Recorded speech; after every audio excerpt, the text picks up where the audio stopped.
Kdo je pa izumil žarnice? Ko se ti utrne vprašanje, so tu To pa znamo. radovedne 4. Veš, kakšno zanimivo radiovedno vprašanje grem raziskovati danes? Radiovedni na valu 202.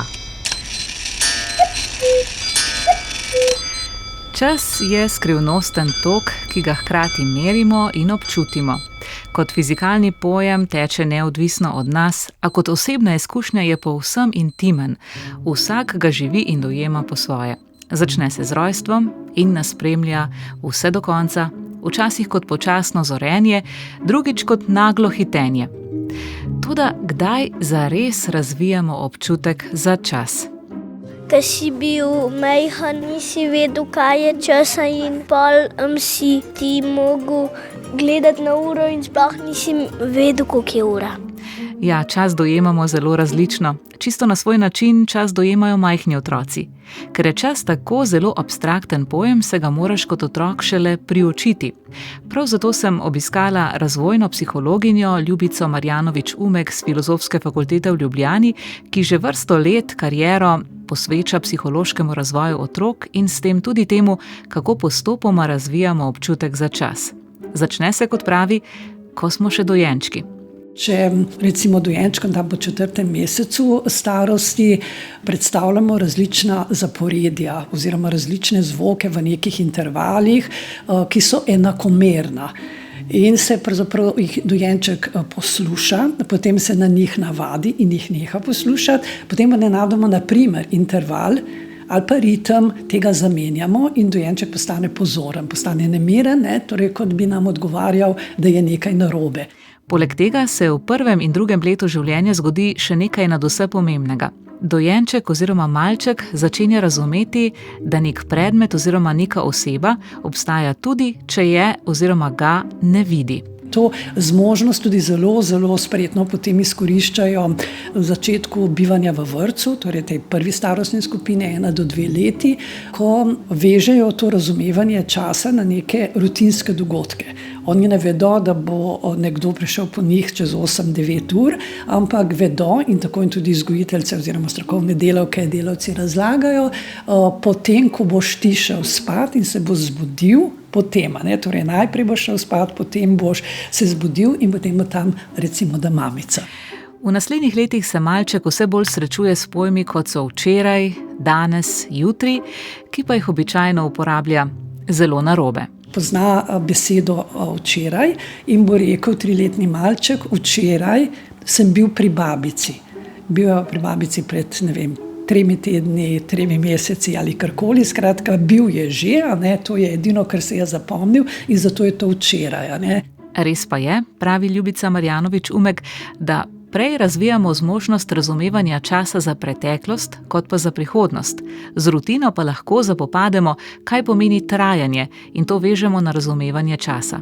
Zelo pogosto v to vključijo tudi neko razumevanje začetno trajanje časa, ki pa seveda ni objektivno in ni pravilno, z vidika merjenja časa, pa vendarle razumejo, da nekaj traja dlje časa, nekaj zelo kratek čas.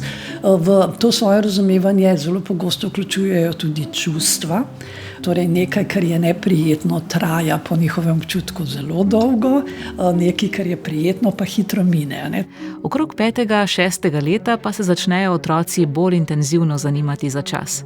To jih začenja vznemirjati in ugotovijo, da je treba čas meriti. Jaz imam rad, da vem, koliko je ura, zato da če sem sam doma, da vem, kdaj me pride domov. Jaz imam pa rada ura zato, da vem, kdaj moraš iti v šolo.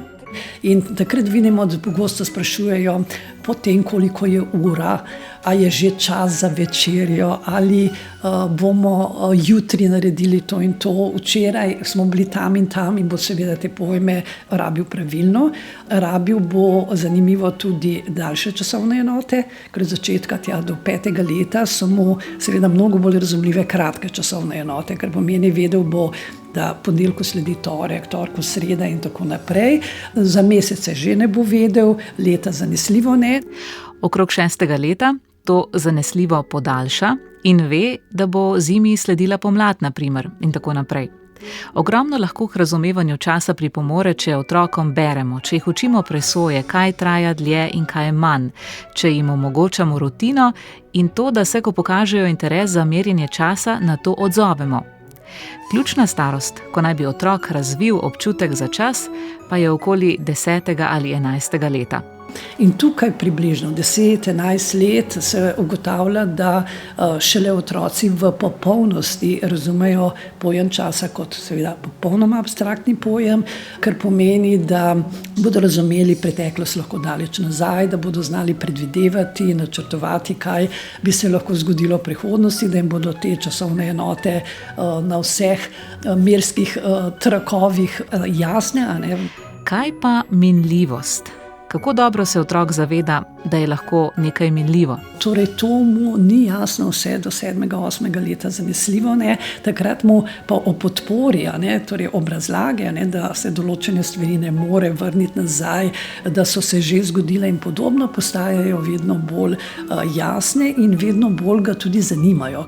Šele takrat bolje razumejo, zakaj je nekdo mlad ali star, šele takrat sebe dojemajo, da so bili nekoč na primer mlajši in da bodo nekoč starejši. Kaj pa najstniki, za katere se zdi, da jim je čas prav tako izziv? Da pa se zgubljajo, kot velikokrat rečemo v času, je pa bolj vpliv njihovih čustev na dogajanje. Bolj pravzaprav neke vrste njihovo razumevanje, da čas ni nekaj, kar bo njihov gospodar. Da to ni tako zelo pomembno in imajo bolj težave z načrtovanjem časa, kot pa z razumevanjem časa. Ja, 10 ali 11 let je torej tista meja, ko naj bi posameznik tako dozorel, da bi razumel minevanje in merjenje časa. Ampak, kar je čarobno pri času, je, da nam vedno ostaja uganka. Čas je čar, ki venomer sproža v nas vprašanja. Časa se zaveš šele, ko ti ga začne zmanjkovati. Čas je na primer denar, pravijo. In čas je gibanje ali pa tudi sosledje dogodkov, tudi o tem se ne moremo strinjati. Lahko pretentamo čas in se izmuznemo njegovi taktirki, o vsem tem pa premišljujemo in iščemo odgovore praktično vse življenje. Z uro v roki vas pozdravljam Maja Ratej, ki že pogledujem k naslednji epizodi čez natanko en teden, ali pa prej, odvisno kdaj nas poslušate. V njej pa bomo prečuli noč s konji in se spraševali, zakaj konji spijo stoje. No, če bi jih poskušali posnemati, bi nam čas zagotovo tekel zelo, zelo, zelo počasi. Lepo se imejte in pozdrav do prihodnjič. Radio Vedni. Pač eni ljudje iz radia, ki so preveč radovedni.